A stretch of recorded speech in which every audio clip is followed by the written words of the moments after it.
Convention de miracle avec le pasteur Ferdinand, jeudi 4 octobre, vendredi 5 octobre, samedi 6 octobre à 19 h en face de Cache à Faire, Bergevin, Guadeloupe. Venez recevoir l'onction. Le dimanche 7 octobre à 19 h à Squash Hotel, Martinique. La puissance de Dieu sera au rendez-vous.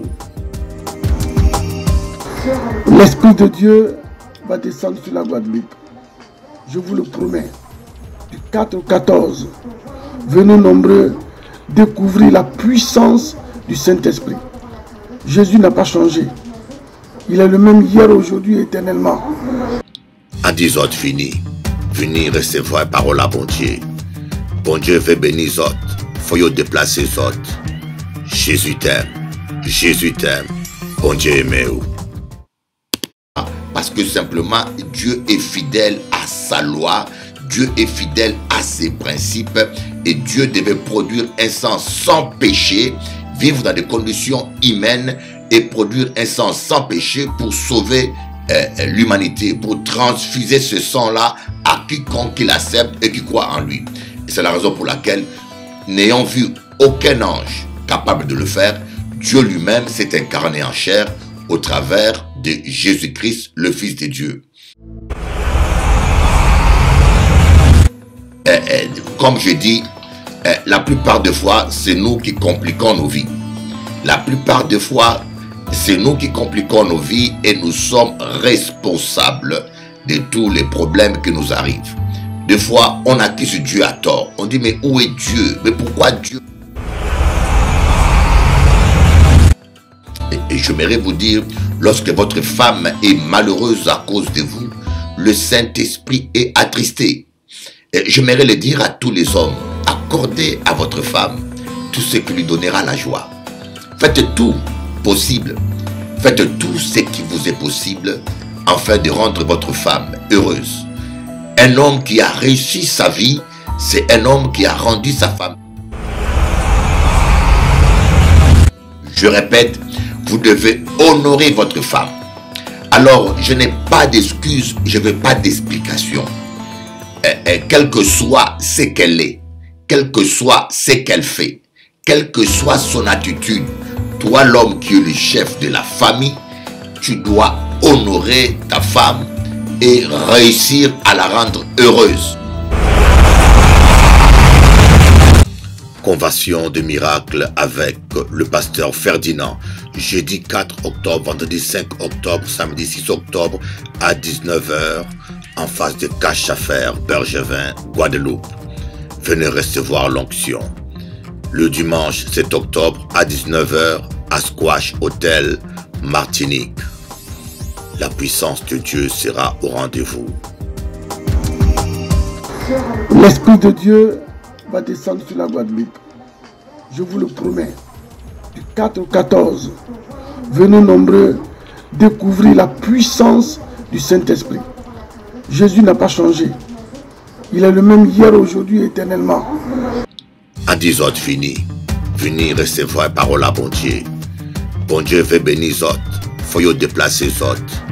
Jésus t'aime. Jésus t'aime. Bon Dieu aime-vous. C'est ça. Quand je pense qu'il y a des hommes aujourd'hui qui ne savent même pas cuisiner, je dis c'est une honte. J'ai reçu un pasteur qui me dit je ne sais pas cuisiner. Je dis quel mauvais mari. Comment un homme de Dieu ne sait pas cuisiner et tu prêches sur le couple? Alors le jour où ta femme est malade, qui va cuisiner alors? Mais c'est incroyable. Un homme qui ne sait pas cuisiner est un mauvais mari. Il faut apprendre à cuisiner. 98% de tous les gens qui se font appeler prophètes sont des charlatans. Encore avertissons. 98% de tous les gens qui se font appeler prophètes sont des menteurs. Moi, dans 45 ans de vie chrétienne, j'ai rencontré que 3 vrais prophètes. Convention de miracle avec le pasteur Ferdinand, jeudi 4 octobre, vendredi 5 octobre, samedi 6 octobre à 19 h en face de Cache à Faire, Bergevin, Guadeloupe. Venez recevoir l'onction. le dimanche 7 octobre à 19 h à Squash Hotel, Martinique. La puissance de Dieu sera au rendez-vous. L'Esprit de Dieu va descendre sur la Guadeloupe. Je vous le promets. Du 4 au 14, venez nombreux découvrir la puissance du Saint-Esprit. Jésus n'a pas changé. Il est le même hier, aujourd'hui, éternellement. À 10 autres fini.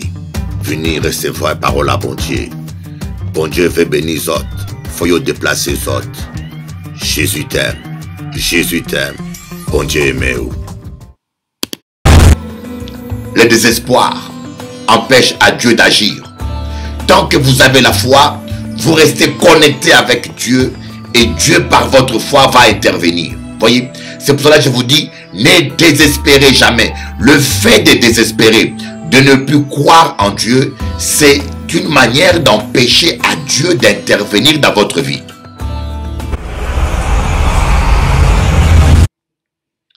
Et elle dit à Abraham, chasse cette servante et son fils, car le fils de cette servante n'héritera pas avec mon fils, avec Isaac. Cette parole de plus fort aux yeux d'Abraham, à cause de son fils. Mais Dieu dit à Abraham, que cela ne déplaise pas à tes yeux à cause de l'enfant et de ta servante. Accorde à Sarah tout ce qu'elle te demandera, car c'est d'Isaac que sortira une postérité qui te sera propre. Je ferai aussi une nation du fils de ta servante, car il est ta postérité. Abraham se leva de bon matin, il prit du pain et une outre d'eau, qu'il donna à Agar et plaça sur son épaule. Il lui remit aussi l'enfant et la renvoya. Elle s'en alla et s'égara dans le désert de Beersheba. Quand l'eau de l'outre fut épuisée, elle laissa l'enfant sous un arbrisseau et alla s'asseoir vis-à-vis à une portée d'arc, car elle disait que je ne vois pas mourir mon enfant. Elle s'assit donc vis-à-vis de lui, éleva la voix et pleura. Dieu entendit la voix de l'enfant, et l'ange de Dieu appela du ciel Agar et lui dit, « Qu'as-tu, Agar? Ne crains point, car Dieu a entendu la voix de l'enfant dans le lieu où il est. Lève-toi, prends l'enfant, saisis-le de ta main, car je ferai de lui une grande nation. » Une grande nation. Et Dieu lui ouvrit les yeux, et elle vit un puits d'eau. Elle alla remplir d'eau l'outre, et donna à boire à l'enfant. Dieu fut avec l'enfant qui grandit, habita dans le désert et devint tireur d'arc. Voilà une histoire formidable dont nous parle la Bible. Une histoire extraordinaire parce que nous avons beaucoup de leçons à prendre dedans. Et nous voyons d'abord la première chose. Comme je dis, la plupart des fois, c'est nous qui compliquons nos vies. La plupart des fois, c'est nous qui compliquons nos vies et nous sommes responsables de tous les problèmes qui nous arrivent. Des fois, on accuse Dieu à tort. On dit, mais où est Dieu? Mais pourquoi Dieu permet ça? Pourquoi Dieu? Mais Dieu, il est juste. Vous voyez, Dieu, il est juste. Je vous donnerai un exemple d'un juge. Un juge avait un enfant. Un juge qui avait le sens de la justice. Il avait un enfant qui avait commis un délit. Alors, le hasard a fait que ce juge était au tribunal et il devait trancher, juger son propre fils qui était accusé d'un délit. Et le juge, étant que juste, il aimait son enfant, mais il était juste.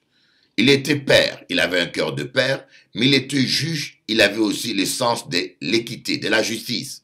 Alors, les résultats, le juge a été juste, il a condamné son propre enfant à payer une amende et après l'avoir condamné, le juge lui-même est allé payer l'amende pour que son enfant ne soit pas ennuyé. Voyez, c'est un peu ce que Dieu a fait. Dieu, il est amour, il t'aime beaucoup et en même temps, il est juste. Alors lorsque nous avions péché, tous ont péché et sont privés de la gloire de Dieu. Nous tous ont péché. La Bible dit que tous les hommes ont péché. Et lorsque notre père, notre grand-père Adam et Ève ont commis le premier péché, alors la mort est rentrée dans la race humaine. Alors il fallait maintenant la justice de Dieu puisse s'accomplir.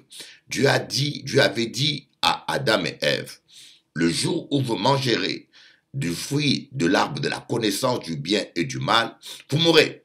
Et Adam et Ève n'ont pas respecté ce que Dieu a dit, mais Dieu, dans sa justice, il devait honorer et respecter sa parole.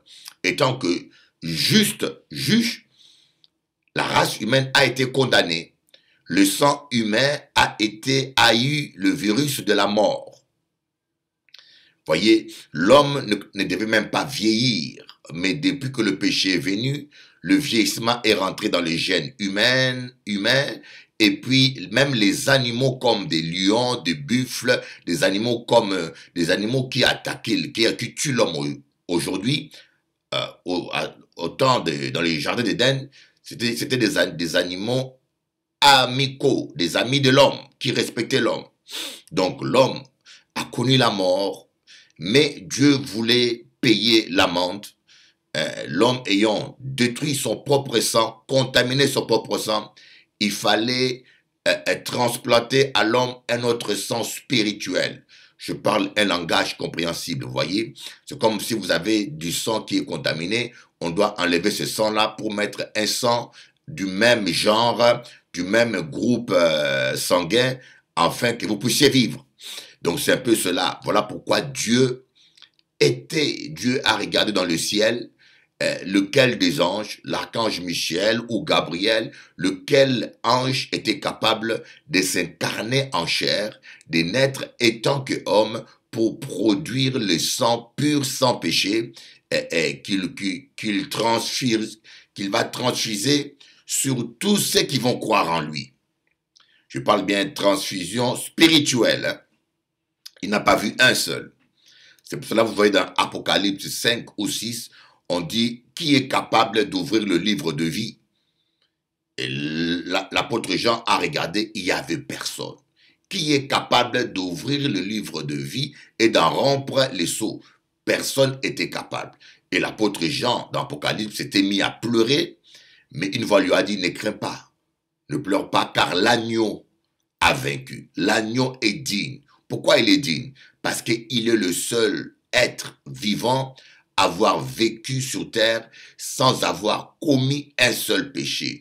Voilà pourquoi il est digne. Tous les prophètes ont péché. Je vous dis bien, tous les prophètes, tous les humains ont péché à part Jésus. D'ailleurs, Mohamed lui-même dit, Jésus-Christ est le Verbe de Dieu que Dieu a mis dans Marie. Cela n'est dit pour aucun autre prophète. Jésus est le Verbe, l'expression de Dieu. Dans l'évangile de Jean, chapitre 1, verset 1, on dit, au commencement était la parole, et la parole était avec Dieu, et la parole était Dieu. Donc Jésus est réellement le Verbe de Dieu que Dieu a mis dans le ventre de Marie. C'est le seul être humain qui est né sans rencontre d'un sperme mâle avec l'ovule d'une femme. C'est Dieu lui-même qui a mis sa parole dans Marie. Il a créé un corps qui n'avait pas le sang d'Adam et Ève. Il a créé un corps dans lequel il n'y avait pas le sang d'Adam et Ève. Sinon Jésus, s'il avait le sang humain, il serait né avec le péché de la descendance d'Adam et Ève. Et tous les êtres humains descendent d'Adam et Ève. Et c'est comme ça. Voilà pourquoi je vous dis, est-ce que vous ne vous êtes jamais posé la question, Dieu est tout puissant, pourquoi n'a-t-il pas sauvé l'humanité par autre moyen que la croix? Pourquoi n'a-t-il pas sauvé l'humanité par autre moyen? Il est tout puissant, il peut sauver l'humanité autrement que en envoyant son propre fils dans un corps de chair. Et quand on dit fils de Dieu, j'aimerais bien vous expliquer, certains musulmans se trompent, ça ne veut pas dire que Dieu a eu un fils, ne soyez pas primaire, voyez, n'ayez pas un raisonnement primitif. Quand on dit Jésus-Christ est le fils de Dieu, Ça veut dire simplement que Jésus-Christ est la manifestation de Dieu en forme de fils. Voyez, la parole faite chair, la parole incarnée en chair, la parole a tabernaclé parmi nous. Voyez, c'est Dieu dans la gloire d'un fils. Voilà, c'est Dieu dans la gloire d'un fils. Et quand vous lisez la Torah ou les livres de Genèse, par exemple, les Juifs le savent bien, que Dieu s'est incarné plusieurs fois dans un corps humain au travers, pour parler à Abraham, les théologiens appellent ça la théophanie. Mais en Christ, Dieu n'en a pas fait seulement une simple apparition momentanée, mais il a vécu dans toute la condition humaine. Il a vécu dans toute la condition humaine. Pourquoi? Parce que simplement, Dieu est fidèle à sa loi, Dieu est fidèle à ses principes, et Dieu devait produire un sang sans péché, vivre dans des conditions humaines et produire un sang sans péché pour sauver l'humanité, pour transfuser ce sang-là à quiconque il accepte et qui croit en lui. Et c'est la raison pour laquelle, n'ayant vu aucun ange capable de le faire, Dieu lui-même s'est incarné en chair au travers de Jésus-Christ, le Fils de Dieu. Et dans ce corps humain, il a vécu. Voilà pourquoi des fois, les gens ne comprennent pas la Bible. Il y a des fois où Jésus-Christ parle étant que Dieu. Il dit aux Juifs, avant qu'Abraham soit, je suis. Là, il parle étant que Dieu, dans la tribu du vin. Et quand les Juifs ont entendu ça, ils ont pris ça pour un blasphème. Ils n'ont pas tort. Parce que les Juifs n'avaient pas compris que c'était Dieu en face d'eux. Ils ont dit, on ne veut pas te lapider pour une œuvre bonne, mais parce que toi qui es un homme, tu te fais Dieu. Voyez? Donc Jésus-Christ les avait même pas contredit. Jésus-Christ n'a pas dit non, je ne me suis... Jésus-Christ savait ce qu'il disait. Il y a des fois où Jésus-Christ parle dans la tribu du vin étant que Dieu. Et des fois, il parle étant qu'agneau. Étant qu'agneau. À la croix, il a dit, mon père, pourquoi m'as-tu abandonné? Là, il était l'agneau. Voyez, parce que Dieu ne peut pas s'abandonner lui-même. Mais parce que à la croix, il était l'agneau de Dieu qui ôte les péchés du monde. Il avait pris tous les péchés du monde sur lui. L'onction devait quitter cet agneau, ce corps qui était plein de péchés, parce que le Saint-Esprit ne peut pas rester là où il y a le péché. Donc à la croix, il a porté la malédiction et le péché de l'humanité. Donc le Saint-Esprit, l'onction s'est retirée. Voilà pourquoi il a dit, mon père, pourquoi m'as-tu abandonné? Là, c'était l'agneau qui parle.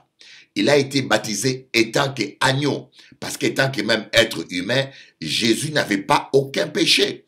Alors de quel baptême on avait baptisé Jésus? Baptême de la repentance, il n'avait pas à se repentir. Voilà pourquoi lorsque Jean-Baptiste a vu Jésus, il a dit à Jésus, je ne suis pas digne de te baptiser, tu n'as pas de péché. Je ne suis même pas digne de toucher tes sandales. Mais Jésus a dit quoi? Laissons accomplir tout ce qui est juste. Voyez? Donc Jésus voulait être juste. Il voulait respecter sa propre loi. Et nous savons bien que lorsque un agneau devait être offert en sacrifice, on devait le nettoyer. Voyez? Dans le temple, on nettoyait d'abord un agneau avant de l'offrir en sacrifice. Donc Jésus devait être nettoyé. C'était pas un baptême de repentance, mais un baptême pour qu'il le préparait à la croix. Je ne sais pas si vous comprenez cela. Voyez, c'est pour cela Jésus, qui n'avait aucun péché, qui était parfait, s'était fait baptiser. J'espère que là, je suis en train d'entrer dans une profondeur pour que vous puissiez comprendre bien la parole de Dieu.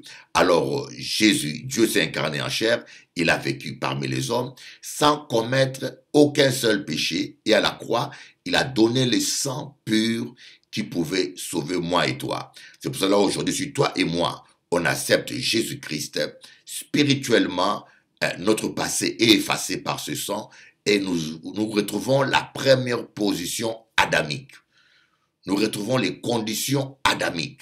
Voilà pourquoi la Bible dit, le royaume des cieux vient au-dedans de vous. Le jour où vous acceptez Jésus-Christ, vous retrouvez l'autorité d'Adam, vous retrouvez la bénédiction d'Adam, vous retrouvez toutes ces choses.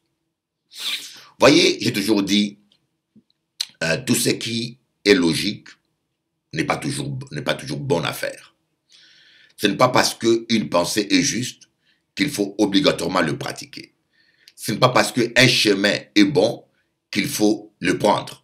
Ce n'est pas parce que, vous comprenez ce que j'aimerais vous dire. Voyez, les bonnes choses ne sont pas à faire à tort et à travers. Un exemple, Jésus a dit aux disciples, allez partout dans le monde. Vous voyez, il a dit bien, allez partout dans le monde, prêcher l'évangile.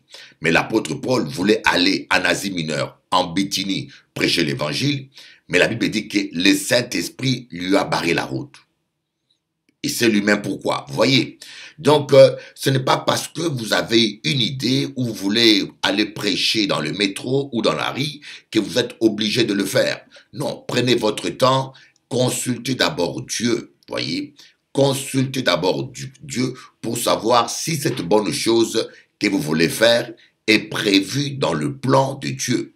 C'est Dieu qui a prévu. Voilà donc Dieu qui avait choisi Abraham, qui lui a promis un enfant, mais Abraham n'arrivait pas à avoir d'enfant, et à leur conséquence, Sarah a commencé à se patienter, et Sarah a eu une mauvaise idée. Sarah a dit à Abraham, écoutez, je te donne ma servante, prends-la, couche avec, et fais un enfant. Sarah a influencé Abraham, Abraham est allé vers Agar, ils ont fait un enfant, mais nous voyons maintenant le même Sarah qui demande à Abraham de chasser Agar et son fils. Et cela a déplu Abraham. Mais dans le verset 12, on dit, mais Dieu dit à Abraham, que cela ne déplaise pas à tes yeux à cause de l'enfant et de ta servante. Accorde à Sarah tout ce qu'elle te donnera, car c'est d'Isaac que sortira une postérité qui te sera propre. Accorde à Sarah tout ce qu'elle te demandera. Accorde à ta femme tout ce qui lui plaira. Accorde à ta doudou tout ce qu'elle aime. Accorde-la, accorde-la. Voyez, je vous dis une chose, c'est un mystère. Vous savez, à un moment donné, je lis ce verset, je dis, mais qu'est-ce que Dieu veut dire par là? Accorde à ta femme tout ce qu'elle te demandera, parce que c'est par elle que tu auras ta bénédiction. Alors, vous savez une chose, c'est comme une vache. Une vache qui te fait de lait, tu dois bien le nourrir. Voyez, une vache qui te donne du lait, tu dois bien le nourrir, lui accorder tout ce qu'elle veut. Voyez, c'est un peu ça aussi. Une femme, la femme est la bénédiction de l'homme. Si vous traitez bien votre femme, vous serez béni. C'est pour cela l'apôtre Pierre dit, Marie aime ta femme, voyez, honore-la comme une cohéritière de la grâce, afin que rien ne fasse obstacle à vos prières. Et j'aimerais vous dire, lorsque votre femme est malheureuse à cause de vous, le Saint-Esprit est attristé. Et j'aimerais le dire à tous les hommes, accordez à votre femme tout ce qui lui donnera la joie. Faites tout possible. Faites tout ce qui vous est possible afin de rendre votre femme heureuse. Un homme qui a réussi sa vie, c'est un homme qui a rendu sa femme heureuse. Regardez tous ces hommes-là, hein, en Kadjoussa, hein, nous les Afros, on est réputés pour être des hommes, des coureurs de jupons, on est réputés pour être infidèles, on est réputés, des fois, on nous donne une image fausse des bêtes à sexe. Mais en réalité, je vous dis, regardez tous ces hommes-là qui vont à gauche, à droite, ils sont malheureux. Montre-moi un seul coureur ou un homme adultérien ou infidèle qui est heureux. Montre-moi un seul. Je peux vous dire, si ils sont honnêtes avec eux-mêmes, ils sont malheureux. Voyez? Parce que c'est spirituel. Si vous voulez être heureux selon Dieu, vous voulez être béni, vous devez honorer votre père et votre mère, afin que vous soyez heureux toute votre vie et que vous soyez rassasiés de longs jours. Si vous voulez recevoir votre bénédiction, vivre votre destinée victorieusement, vous devez honorer votre femme. Je répète, vous devez honorer votre femme. Alors, je n'ai pas d'excuses, je ne veux pas d'explication. Quel que soit ce qu'elle est, quel que soit ce qu'elle fait, quelle que soit son attitude, toi, l'homme qui est le chef de la famille, tu dois honorer ta femme et réussir à la rendre heureuse. Je ne veux rien attendre, messieurs. Je ne veux pas écouter tes excuses parce que pour moi, ça ne tient pas. Parce qu'en cas écouter mon lac a dit, ah, Et puis alors, il faut voir, il y a des femmes qui sont comme ça. Je vous dis, il y a des femmes, tant pis pour toi. Quand tu te maries avec elles, vous êtes devenus une seule chair. Je vous dis que vous devez la rendre heureuse. Qu'elle soit ce qu'elle soit, qu'elle fasse ce qu'elle fasse, prends ton temps et fais de ta femme ta priorité. Surtout, nous les chrétiens, des fois nous faisons de l'église notre priorité. Des fois, vous les pasteurs, les ministres de Dieu, beaucoup vivent le divorce parce que vous avez fait de l'église votre priorité. Alors, vous vous excusez, hein? Vous vous dites, maintenant, si ma femme est malheureuse, c'est à cause d'elle-même, elle ne comprend pas. Et si elle est malheureuse, c'est à cause d'elle-même, elle est têtue. Et si elle est malheureuse, c'est à cause de toi parce que tu es le chef. Voyez, on veut être le chef quand ça nous arrange. Le chef veut dire, quand la Bible dit que l'homme est le chef de la femme, ça veut dire que l'homme a la responsabilité, le chef du foyer. L'homme a la responsabilité de l'ambiance, du climat spirituel dans une famille. Tu es le premier responsable, vous voyez. Donc, vous n'avez pas d'excuses. Vous n'avez pas d'excuses. Débrouillez-vous pour rendre votre femme heureuse. Accorde-la tout ce qu'elle désire afin qu'elle puisse sourire. Et si cette femme-là est heureuse, croyez-moi, l'onction va couler sur toi. J'ai tellement entendu parler de prières, mais toutes ces prières-là que vous faites qui ne portent pas de résultats, des fois vous croyez que c'est le démon qui est fort ou c'est le démon qui résiste. Mais non, honorez votre épouse comme co-héritière de la grâce, afin que rien ne fasse obstacle à vos prières. Et là, Dieu va dire à Abraham, accorde à Sarah tout ce qu'elle veut. Et vous voyez des fois, les plans de Dieu nous dépassent. Ça paraît méchant, hein? Ça paraît méchant, non? Quand Sarah dit, chasse la servante avec ton enfant, qu'il s'en aille dans le désert. Vous vous rendez compte, on demande à un père de chasser son propre fils de la maison avec sa maîtresse et de le laisser à l'abandon dans le désert, devant les dangers. Mais Abraham était obéissant. Hein? Abraham était obéissant. Abraham avait foi que Dieu était assez puissant pour s'occuper de Agar et de son fils. Voyez, mais quelque part, quand vous regardez le raisonnement de Sarah, ça paraît méchant. Oui, mais c'était le plan de Dieu.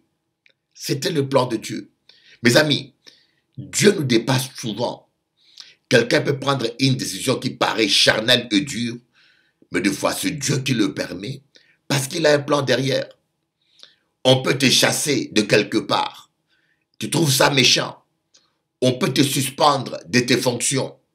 On peut être dur avec toi. Parfois même au travail, on peut être dur avec toi. Mais Dieu sait pourquoi il le permet. Voyez?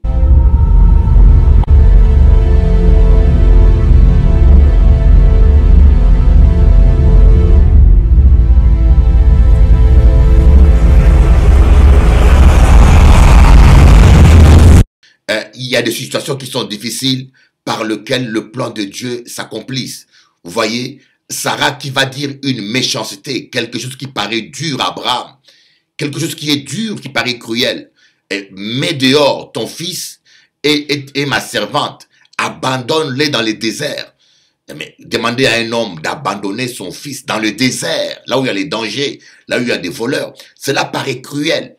Mais Dieu va dire à Abraham, donne-la tout ce qu'elle te demande, parce que c'est par elle que tu seras béni.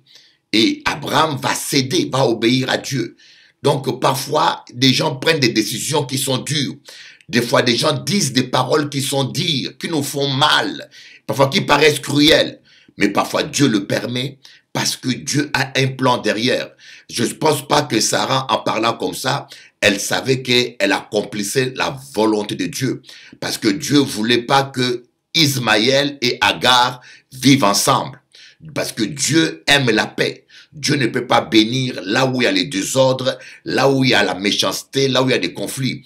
Alors Abraham a cédé. Abraham a laissé Ismaël partir avec Agar. Et cela montre comment Abraham était obéissant à Dieu. Mais j'aimerais vous dire, si Dieu vous donne une femme, la Bible dit que Dieu ne permettra pas qu'on soit tenté au-delà de nos forces. Dieu ne permettra pas que tu sois tenté, mon frère, au-delà de tes forces. Donc, si Dieu te donne la femme qu'il t'a donnée, c'est parce qu'il sait que tu es capable de t'en occuper. Sinon, il ne te l'aurait pas donné. Si Dieu t'a donné sa femme, la femme que tu as, ou le mari que tu as, avec ses défauts, avec son mauvais caractère, avec son agressivité, si Dieu t'a donné cet homme-là ou cette femme-là, parce que Dieu sait que tu es capable de le supporter et surtout parce qu'il sait que tu es capable de réussir ta mission, rendre ta femme heureuse. Voilà pourquoi je dis toujours aux gens, ne cherchez pas des justificatifs pour justifier la mauvaise ambiance ou l'échec. Quand ça ne va pas dans un foyer ou dans un couple, les fautes sont partagées. Mais toi qui es l'homme, le chef de la famille, tu es le chef. Ça veut dire que tu es le commandant. Tu es le commandant pas seulement pour commander. Tu es le commandant pas pour seulement, je ne sais pas, quand ça t'arrange, mais tu es le commandant parce que tu es capable, avec l'autorité spirituelle que Dieu t'a donnée, avec l'onction d'époux que tu as. Il y a une onction d'époux que Dieu t'a donnée. Tu es capable de sauver ta femme, de sauver tes enfants, de sauver ta famille et de la libérer. Alors, c'est pour cela un homme, un enfant de Dieu doit diriger son foyer avec le Saint-Esprit. Il doit diriger son foyer avec le Saint-Esprit. Conversion de miracle avec le pasteur Ferdinand. Jeudi 4 octobre, vendredi 5 octobre, samedi 6 octobre à 19 h en face de Cache à Faire, Bergevin, Guadeloupe. Venez recevoir l'onction. Le dimanche 7 octobre à 19 h à Squash Hotel, Martinique. La puissance de Dieu sera au rendez-vous. L'Esprit de Dieu va descendre sur la Guadeloupe. Je vous le promets. Du 4 au 14, venez nombreux découvrir la puissance du Saint-Esprit. Jésus n'a pas changé. Il est le même hier, aujourd'hui, éternellement. À 10 autres fini. Venez recevoir parole à bon Dieu. Bon Dieu veut bénir les autres. Faut y déplacer les autres. Jésus t'aime. Jésus t'aime. Bon Dieu aime-vous. Alors là, Agar a vu sa fin. L'eau qui était dans la gourde était épuisée. On dit qu'Agar a commencé à pleurer. Elle s'est cachée pour ne pas voir l'enfant mourir. Voyez, des fois dans la vie, la force que nous avons est épuisée. Des fois, vous passez un temps difficile, vous avez l'impression que l'onction que vous avez est épuisée. Il n'y a plus l'eau. Est-ce que vous savez qu'est-ce que signifie ne pas avoir de l'eau dans le désert? Est-ce que vous savez ce que ça veut dire? Être avec un enfant et ne plus avoir de l'eau dans le désert. Il y a des gens qui sont dans les déserts sentimentaux, dans les déserts spirituels, dans les déserts financiers, dans les déserts émotionnels, dans les déserts. Vous passez un temps de désert. Comme je dis, qui vivra verra. Nous allons tous traverser le désert. Jésus a traversé le désert. Moïse a traversé le désert. Abraham a traversé le désert. Élie a traversé le désert. Les disciples, ils ont eu aussi leur désert. Nous allons tous traverser le désert. Mais j'aimerais vous dire une chose. Ne désespérez pas s'il vous manque de l'eau dans le désert. Ne désespérez pas s'il vous manque de l'argent pour acheter une salle. S'il vous manque de l'argent pour votre ministère, si vous manque de l'argent pour payer l'église, pour payer la location de la salle, si vous manque de l'argent pour acheter à manger, ne désespérez pas. Voilà pourquoi des fois, le désespoir empêche à Dieu d'agir. Tant que vous avez la foi, vous restez connecté avec Dieu et Dieu par votre foi va intervenir. Voyez, c'est pour cela que je vous dis, ne désespérez jamais. Le fait de désespérer, de ne plus croire en Dieu, c'est une manière d'empêcher à Dieu d'intervenir dans votre vie. Quand vous ne croyez plus et vous doutez de Dieu, quelque part, vous empêchez à Dieu. Dieu peut permettre des situations difficiles. Dieu peut permettre des moments difficiles, mais Dieu prévoit toujours le moyen de vous libérer. On dit, avec la tentation, Dieu prévoit toujours un moyen de nous en sortir. Donc, ça veut dire que la situation que tu traverses, Dieu l'a su même avant que tu la traverses. Avant même que tu naisses, Dieu savait que tu allais passer des moments difficiles comme ceux-là. Tu vois, avant même que tu naisses, Dieu t'avait déjà connu. Il savait bien que tu allais commettre certaines erreurs. Il savait bien que tu allais commettre certains péchés. Et malgré tout, il t'a choisi. Parce que Dieu sait que tes erreurs ne sont pas un problème majeur pour lui. Parce qu'il sait que tes péchés ne peuvent pas l'empêcher de te pardonner. Parce qu'il sait, parce que Dieu sait qu'il est au-dessus de tous les problèmes. Voyez, malgré que vous allez commettre des erreurs, Dieu le savait d'avance. Il sait même comment tu vas finir ta vie, mais malgré tout, il t'a choisi parce qu'il t'aime et parce qu'il a déjà prévu un moyen de t'en sortir. Comme dit la Bible, Dieu ne permettra pas qu'on soit tenté au-delà de nos moyens. Avec la tentation, il prévoit toujours un moyen de nous en sortir. Mais le problème qui se passe, lorsque pendant la tentation, nous désespérons, nous abandonnons la foi, nous empêchons à Dieu de nous donner la solution qu'il avait prévue. C'est ça le problème. C'est-à-dire que Dieu a permis que tu traverses un moment difficile parce qu'il a un plan derrière. Mais pendant ces temps-là, si tu ne restes pas fidèle à Dieu, tu commences à douter, à renier, ou tu commences à pécher, ou tu cherches un secours charnel, tu commences à agir dans la chair. Dieu est désolé. Il veut intervenir, mais ne peut plus intervenir parce que tu as coupé la connexion avec lui. C'est comme un GPS. S'il n'y a plus de signal, le GPS ne peut pas t'indiquer la route. S'il n'y a plus de signal. Quand on commence à douter, on coupe la connexion avec Dieu.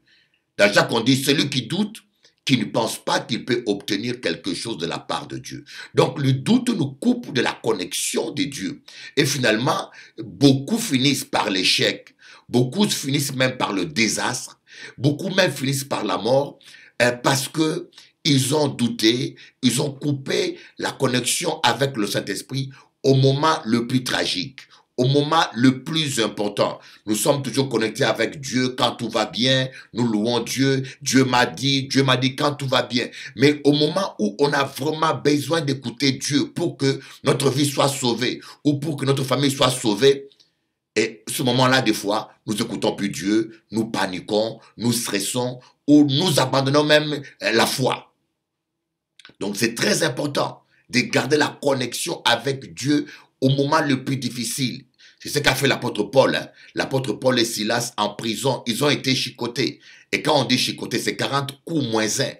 Et malgré les douleurs qu'ils ressentaient, ils n'ont pas permis à la tristesse de les envahir.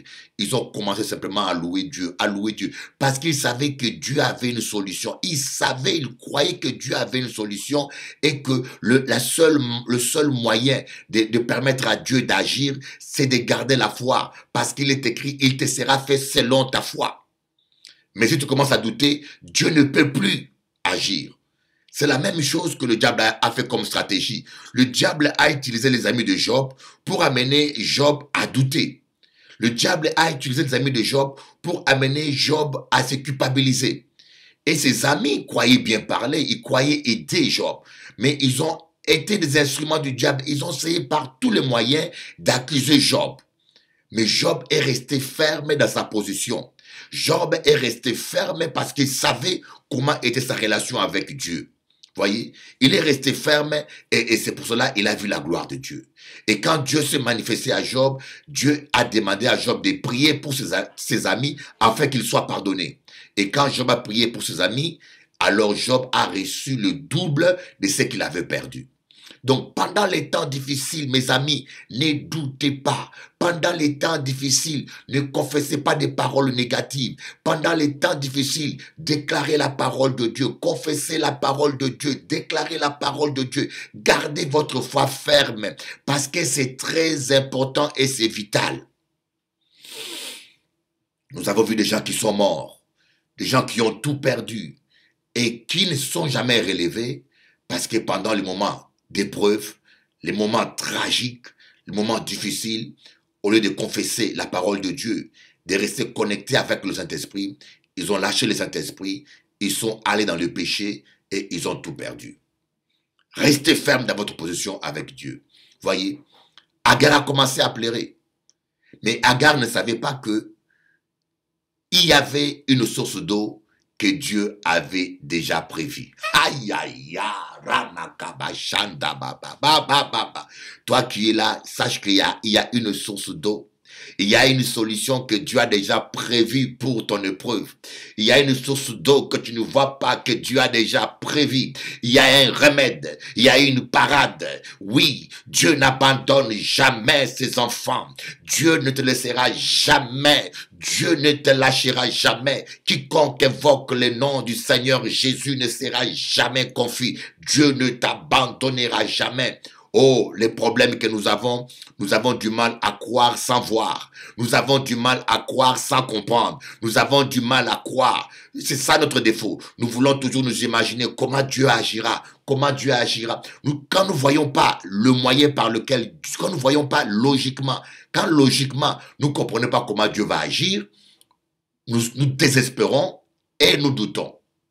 Mettez-vous à la place de Moïse, devant la mer Rouge. Comment Moïse allait y réfléchir? Dites-moi un peu, prenez 2 millions de personnes, mettez-les devant la mer Rouge, alors on vous dit que Dieu vous dit de traverser. Comment tu vas faire, dis-moi? Comment tu vas faire? Mais c'est humainement, même si vous avez 10 paquebots, mais vous ne pourrez pas traverser avec 2 millions de personnes. Et je pense que c'est l'une des raisons pour laquelle Pharaon a laissé Moïse partir. Il s'est dit, oui, pars. De toute façon, quand ils vont, la direction qu'ils vont prendre là, quand ils vont arriver devant la mer Rouge, on va les rattraper. Sûrement, c'est la raison principale. Je crois bien que les conseillers de Pharaon ont dit à Pharaon, laisse-le partir. Mais c'est un idiot, c'est un esclave, il n'a pas étudié, il ne connaît pas la géographie. Ils vont sur ce chemin-là. Mais attends, d'abord, ils n'ont pas assez de réserves d'eau pour boire tout le chemin. Ils n'ont pas assez de viande pour manger. Et ces esclaves-là, en cours de chemin, ils auront faim et ils vont revenir à genoux devant toi. Et cette fois-ci, ils vont comprendre que sans toi, ils ne peuvent pas vivre.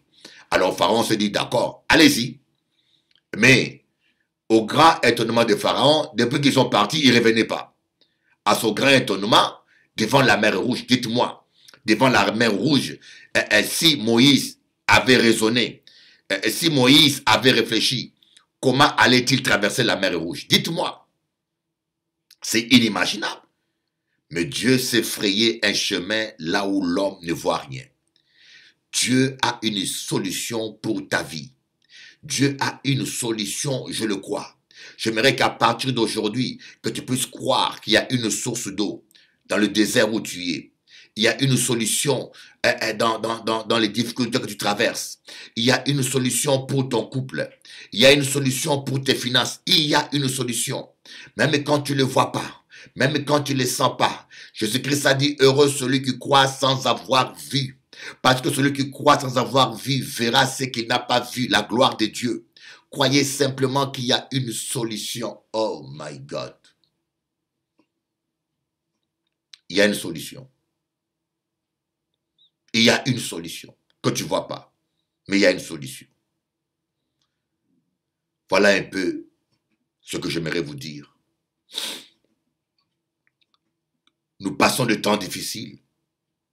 Je sais qu'il y a des gens qui me suivent là, qui passent des temps difficiles. Au niveau santé, au niveau familial, au niveau sentimental, financier. Passez des temps difficiles. Mais ne cherchez pas à savoir comment est-ce que Dieu va intervenir. Ne cherchez pas à regarder avec vos yeux charnels la solution. Parce que si vous ne la voyez pas, vous allez désespérer comme Agar. Vous allez commencer à pleurer. Alors que Dieu a déjà prévu. Croyez simplement à la fidélité de Dieu. Dieu qui est fidèle, il ne permettra pas que nous soyons tentés au-delà de nos forces. Dieu qui est fidèle ne permettra pas que nous soyons tentés au-delà. Dieu a prévu une solution. Dieu a prévu une solution pour toi. Soyez bénis. Je vous aime beaucoup.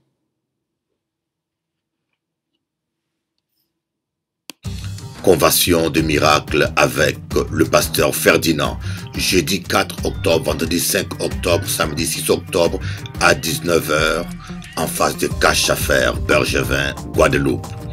Venez recevoir l'onction. Le dimanche 7 octobre à 19 h à Squash Hotel, Martinique.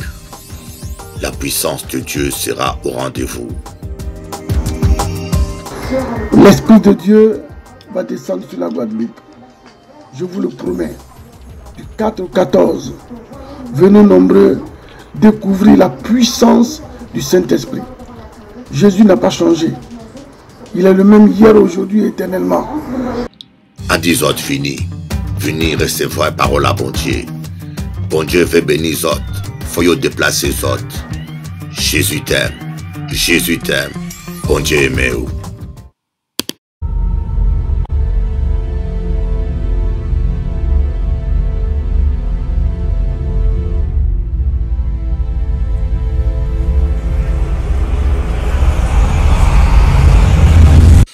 Alors, les petits renards représentent des fois les petits péchés. Les petits péchés que nous ne voyons pas. Le petit péché avec lequel nous vivons, mais dont on ne se rend pas compte que ce péché détruise notre vie spirituelle. Que ce péché peuvent faire d'énormes dégâts. D'énormes dégâts.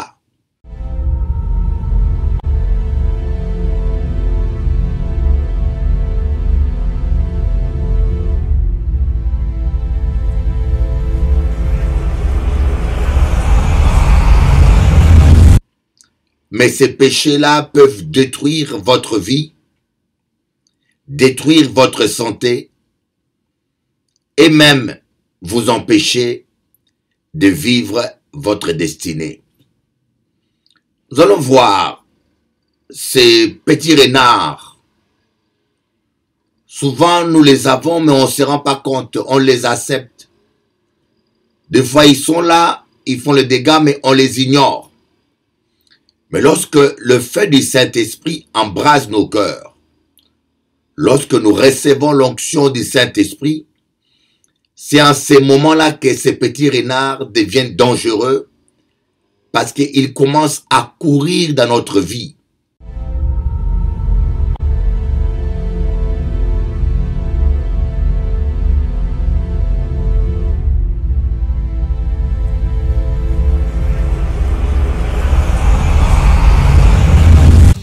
Convention de miracle avec le pasteur Ferdinand, jeudi 4 octobre, vendredi 5 octobre, samedi 6 octobre à 19 h en face de Cache à Faire, Bergevin, Guadeloupe.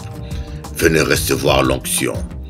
Le dimanche 7 octobre à 19 h à Squash Hotel, Martinique. La puissance de Dieu sera au rendez-vous. L'Esprit de Dieu va descendre sur la Guadeloupe. Je vous le promets.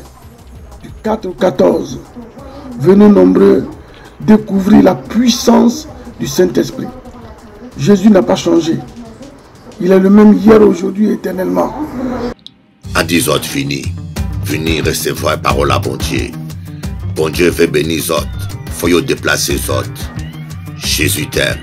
Jésus t'aime. Bon Dieu aime-vous.